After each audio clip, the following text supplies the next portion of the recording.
Well, this is our lesson 4 of reviewing polynomials. In this one, we're going to be reviewing that of factoring polynomials. Our first factorization skill that is really the number one thing we always want to start off with is our greatest common factor. Before you do any other factoring techniques, you want to make sure you have factored out any greatest common factors.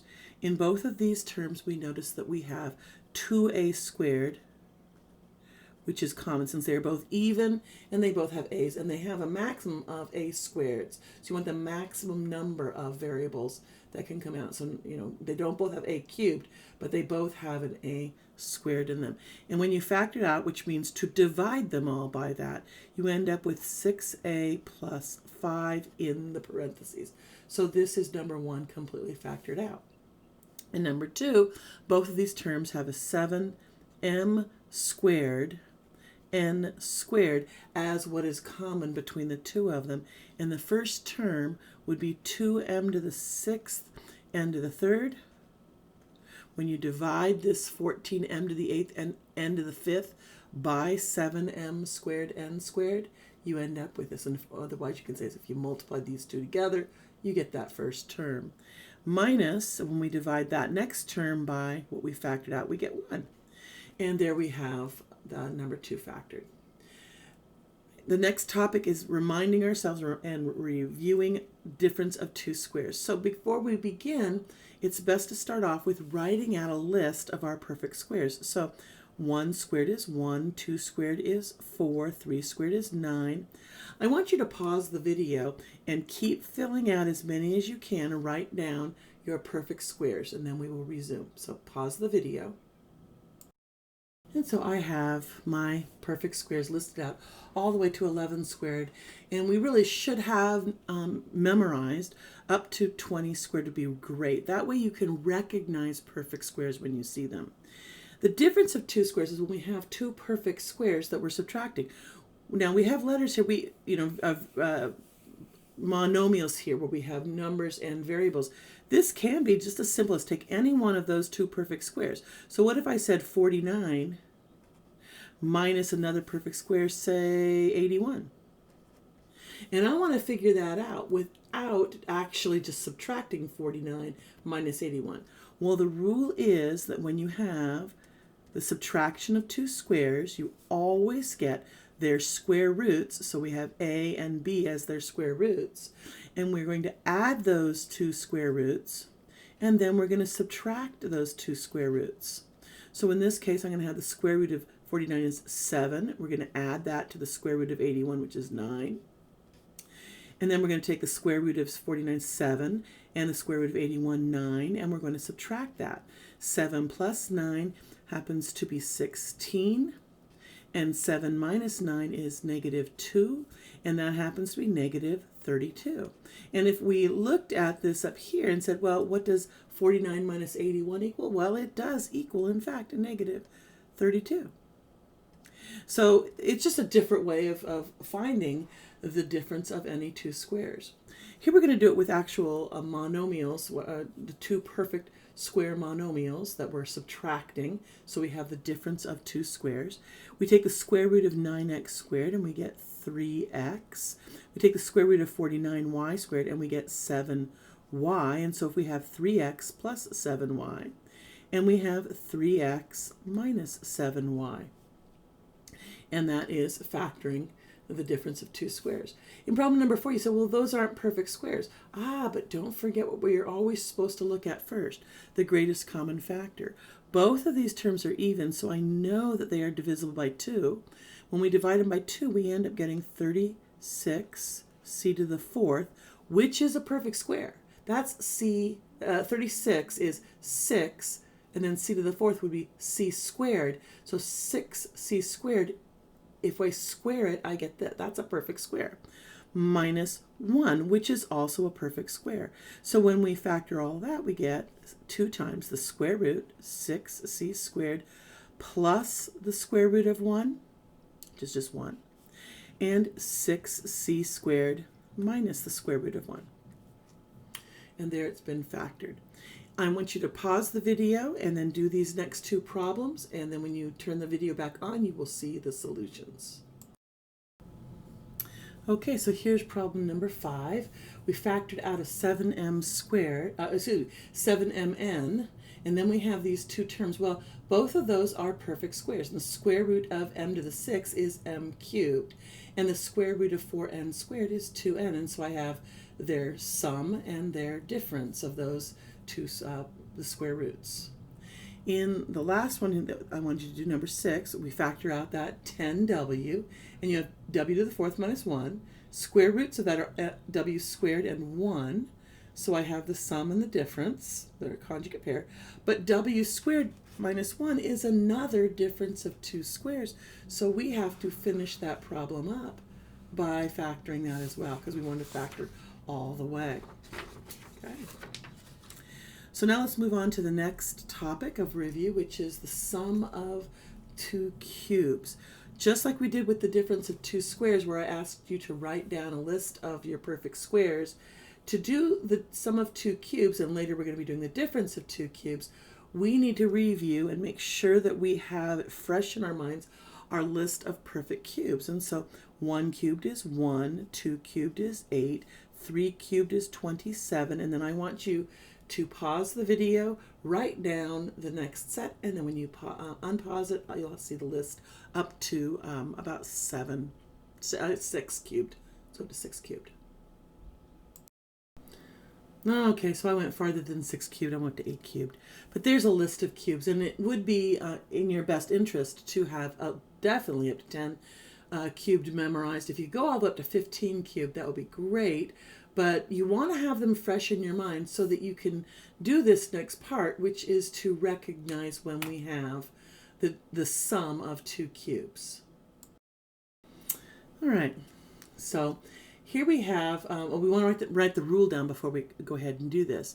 And the rule is that when you have two perfect cubes, so if I have a cubed and I'm going to add that to another perfect cube, there is a factorization that we should memorize, and that is I take their cube roots, so I have a and b, and you write exactly what you see here. Since this is adding, we write them as still as adding, but we are just going to add their cube roots. Now we're going to subtract the square of the cube root, so a squared minus their product, a times b. Then we're going to add the last one squared. So that is the formula or the rule that we have for factoring the sum of two cubes.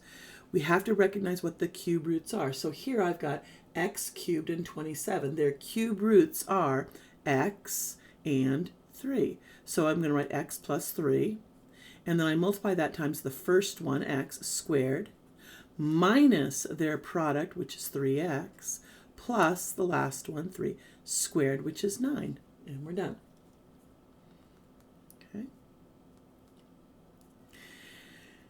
Number 8, we have two perfect cubes. And again, this is why we wanted to refresh our numbers. 216, we can see that happens to be 6 cubed. So the cube root of m cubed is m. The cube root of 216 is 6. And the cube root of n cubed is n. So since this is addition, we're going to add those two together. And now we take the first one and we square it, m squared. We subtract their product is 6mn. And then we add the last one, which is 6n squared. So we're going to get 36n squared. And there is the factorization of those two perfect cubes. In number 9, we said, well, those aren't perfect cubes. 4 is not a perfect cube. It's not on my list. Neither is 500. But they both have a GCF. So never, never forget about that GCF. I want you to remind yourself. Both of those are divisible by 4. So I'm going to take out a 4, and then what I'm left with is 125 a cubed, which is a perfect cube, plus 1. And 1 is a perfect cube. So now that I have that written where I can see the sum of two cubes, I can factor it completely by writing 4 times the cube root, which is going to be 5a, and the cube root of 1 is 1, and we're going to add those since they were being added here. It's added here. And now I'm going to take the square root of this first one, so that says 5a.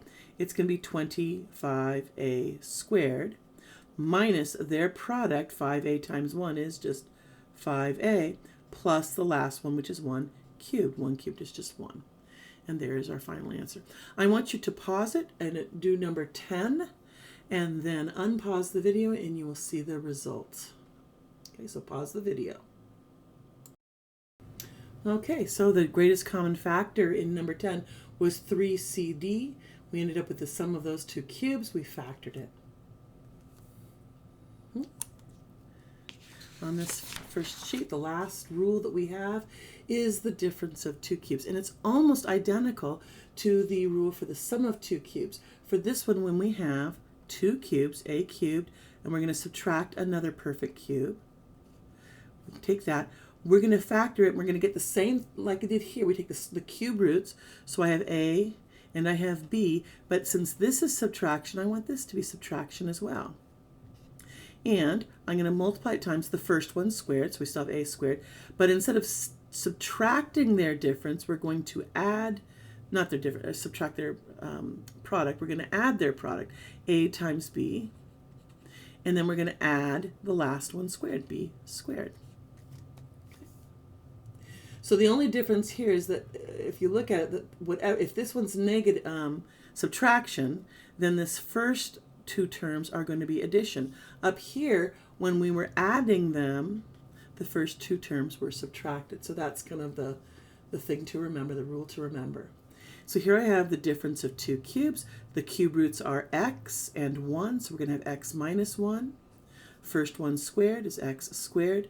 We're going to add their product, which is just x, and we're going to add the square of the last one, which is 1, and there it is. Pause the video, do these three, and then resume the video to see the solutions. All right. So hopefully you've done it. You can see that I made a mistake and I had to use my whiteout, so I'm glad that I paused it while I was doing it. So we had two perfect cubes here, so we did that. In problem number 13, there was a greatest common factor.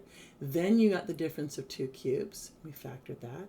And the same thing with 14 was there was a greatest common factor, which in this case was just 2, and we ended up with the difference of two cubes, and we were able to factor it.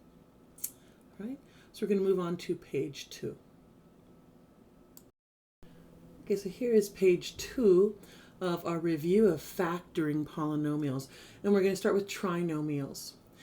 One of the things we love is when the very first term, there's a trinomial has 3 terms to it, and we look for any greatest common factors, but when our first leading term has a coefficient of 1, that makes it really nice and easy, because that means that we're looking at something where this negative 24 is a product, and that 2 is the sum. So as long as our leading coefficient here is 1, then we can think of it as what is the product that will give us negative 24 and whose sum will give us 2. The other clue here is that this is a type of quadratic, in a sense, is that the first and second terms, the first is the square of the second variable. So the second variable is n squared, and the square of that is n to the 4th. So this is the square of the middle variable. So I know I can deal with this like a quadratic. And therefore, since I'm thinking of product and sum, the product and sum here would be 6n to negative 4, because 6 times negative 4 is negative 24, but 6 plus negative 4 is positive 2. And so we're going to end up with n squared plus 6 and n squared minus 4. And we used n squared because n squared times n squared is n to the 4th. That middle variable is what goes in our binomials that we have here. But as you notice, we've got the difference of two squares. So we're going to go one step further, which means n squared plus 6 times n plus 2 times n minus 2. We're always doing the sum and difference of the square roots when it's the difference of two squares. In problem number 16, again, we're looking for GCF here. And our GCF in this one happens to be W. So when we take a W out, we end up with W squared plus W minus 20. We're thinking of product of negative 20 and sum of positive 1, and that would be positive 5 and negative 4. So we have W times W plus 5, positive 5, and W minus 4, the minus 4. And that was the factorization. 17. Oh, we don't have a 1 in the beginning. Oh, but all three of these are even, so they're all divisible by 2. Not only that, but they all have an A, so we're looking at that GCF of 2A. And when we factor out the 2A, we get A squared plus 19A plus 34. And what do we multiply to get 34 and add to get 19? Before you think it's all 34, there's not too many things I can think of. It's 17 times 2, and 17 plus 2 happens to be 19, so that worked out real easily. 2A is A squared plus 17 and A plus 2, and I shouldn't have an A squared there. That should just be an A, so I'm going to wipe that square right out of there. Okay, and there I've factored that trinomial. And this one, well, the common factor is x. We take that out, we got x to the 4th minus 24x squared minus 25. And we see, oh, the middle term is x squared, and the first term is the square of that middle term. So it's going to factor. And I'm going to have, well, I mean, I know it's a quadratic type. I don't know if it's factorable yet. I'm thinking of what do I multiply to give me negative 25, but add to give me negative 24. And that would be x squared, and we're going to have a plus 1, and x squared minus 25. When you multiply 1 and negative 25, we get negative 25. When you add them, we get negative 24. But this right here factors once more, and we have x times x squared plus 1 and x plus 5 times x minus 5. All right. I want you to pause the video and attempt to do the next two problems, and then unpause the video to check your solutions. So pause the video. Okay, I unpaused mine to talk with you for a moment, and maybe you've already, wait a minute, this isn't the same thing because this 3 doesn't factor out of those. So what do I do now? You might have attempted to do a guess and check and or diamond and box, and I want to show you the method that I really prefer doing. It's called the slide, divide, and bottoms up. And what that is we to do a harder problem, we do something to make it an easier problem to solve. That is, we slide that first coefficient to the last term. So this is not the same polynomial. It's a different polynomial that we're going to solve, or that we're going to factor, and you'll see that it comes back to the other one. When we move, we slide that 3 over, we're going to get x to the 4th plus 14x squared, and then it's going to say minus 15. This is an easier polynomial to factor. This polynomial factors to x squared, and we have what multiplies 15 adds, we have positive 15, and x squared minus 1.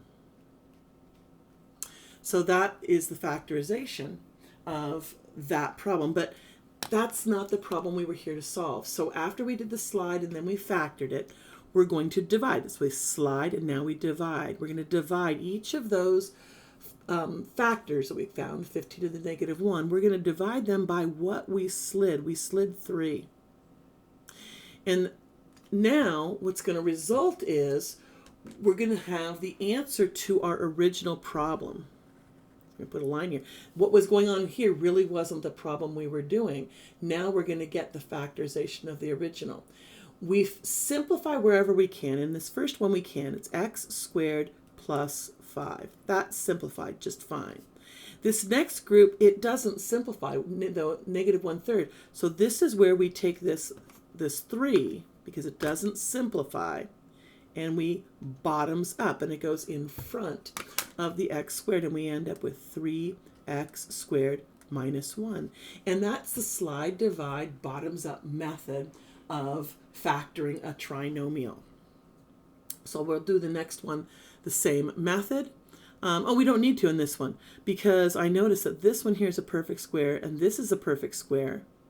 This one here, the square root is 3m squared. The square root of 4 is 2. And what I'm going to look at is what is their product times 2. And their product is 6m squared. 6m squared times 2 is 12m. But I need it to be negative, so I'm going to have this as a negative and a negative. So these two terms, that means these are the two parts of the factorization that I want. And then I'm going to end up with 3m squared minus 2 squared, because it's a perfect square trinomial. So we've got 3m squared minus 2 that we can square, and that will be this one because the first one squared and the last one squared and twice their product. I'm sorry, I said they're both negative, and that can't be both. One of them is negative to make this equal negative 12m squared. So this is factoring when we see the perfect square trinomial, and that's what number 20 is, the perfect square trinomial. All right, and the last part for our review here is with 4 terms. With 4 terms, we're going to be using the grouping method, and that's the only one that we really have that we had from previous math courses that we're reviewing here, and that is factoring by grouping. So I've got 4 terms. That's the main thing. There's 4 terms, and what I want to do is I want to group these, and so I'm saying, oh, I've got this group here, plus I have this group. Don't turn it into a multiplication problem. Make sure that you still have a little plus there, that you're adding those 2 groups. Now we're looking for, in each of the groups, a common factor. And so in this first group, we've got x squared comes out, and we end up with x plus 1. And in this next one, we can factor out a negative 4, and what we're left with is x plus 1. And that allows us to see, oh, what is the common binomial? And the common binomial is x plus 1. So I'm going to take the x plus 1 out and look at what is left. And what is left is this x squared and the minus 4, which becomes the next one.